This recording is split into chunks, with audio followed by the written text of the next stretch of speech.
Hola, en este video vamos a hablar de UseString. ¿Qué es UseString? Bueno, UseString es un modo de JavaScript que nos va a permitir escribir código más seguro y evitar algunos errores. Por ejemplo, si nosotros imprimimos el valor de X utilizando UseString, nos va a marcar un error de tipo reference error. Nos dice X no está definido. ¿Por qué? Porque lo toma como un error. Quiere decir que está esperando que le digas que es una constante, es un let o es un var. Si le quitamos el UseString al principio de nuestro archivo, nos va a imprimir el 10 y eso lo va a tomar como un valor numérico y no te va a dar ningún error. ¿Cómo se arreglaría esto? Agregando el tipo de variable que vamos a utilizar, ¿ok? Y es un poco más seguro.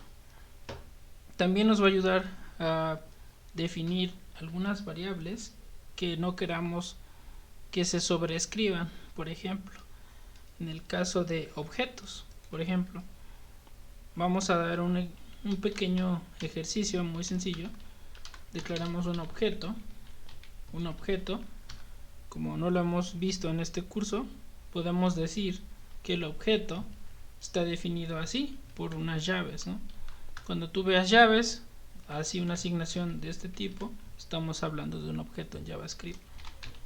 Este objeto se compone, antes de llegar al ejemplo, por ejemplo, de valores y claves. El nombre de la llave, perdón, es llave valor. El nombre de la llave es X con un valor de 1, Y, dos puntos con un valor de 2. Hay que separarlo por coma.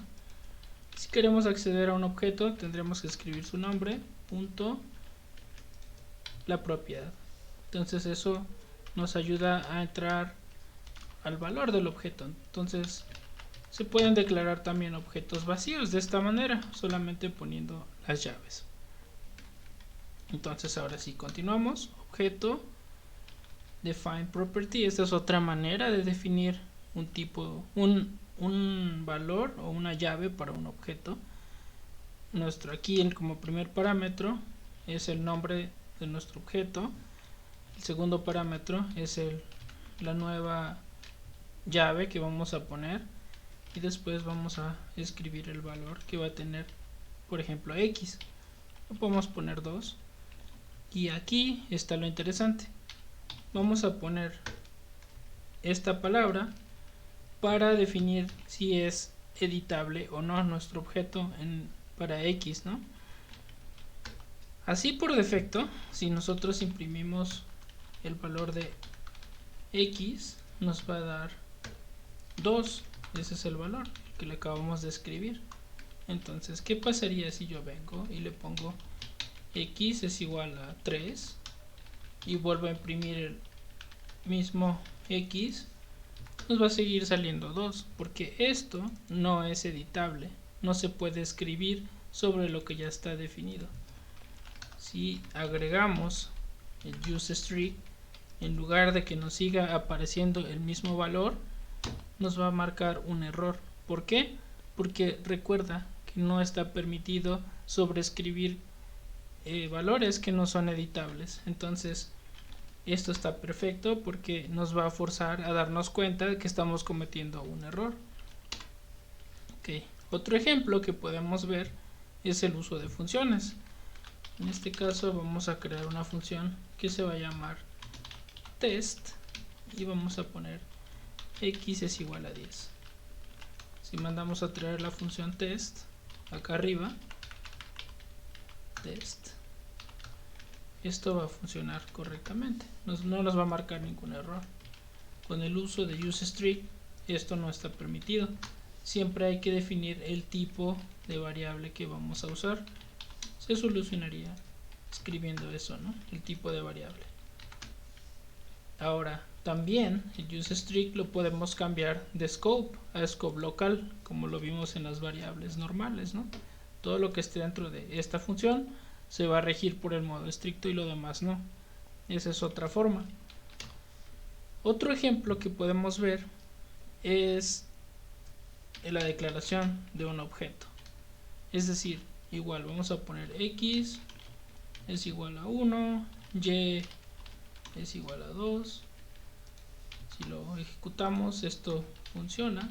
X.x sería 1 y x.y sería 2. Pero aquí no estamos poniéndole el tipo de variable. Con useString esto marcaría un error. Igual reference error nos va a forzar siempre a escribir el tipo y así escribir un código más claro o de más calidad.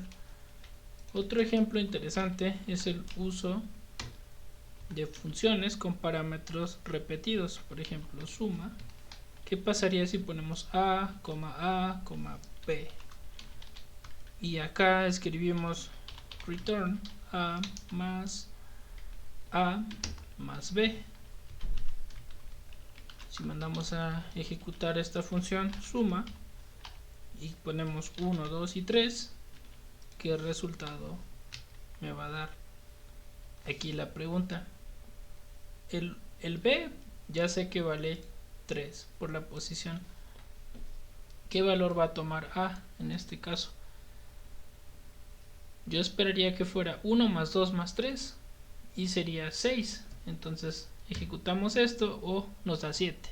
¿Por qué? Porque está haciendo 3 y luego está sobreescribiendo el valor por posición, está tomando el 2 como el último. Entonces sería 3 más 2 es igual a 7. Eso no está bien. Digamos, nosotros lógicamente lo podemos pensar así, no está bien.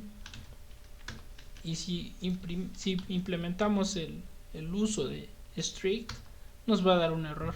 Dice, los parámetros duplicados, el nombre de parámetros duplicados no están permitidos en este contexto.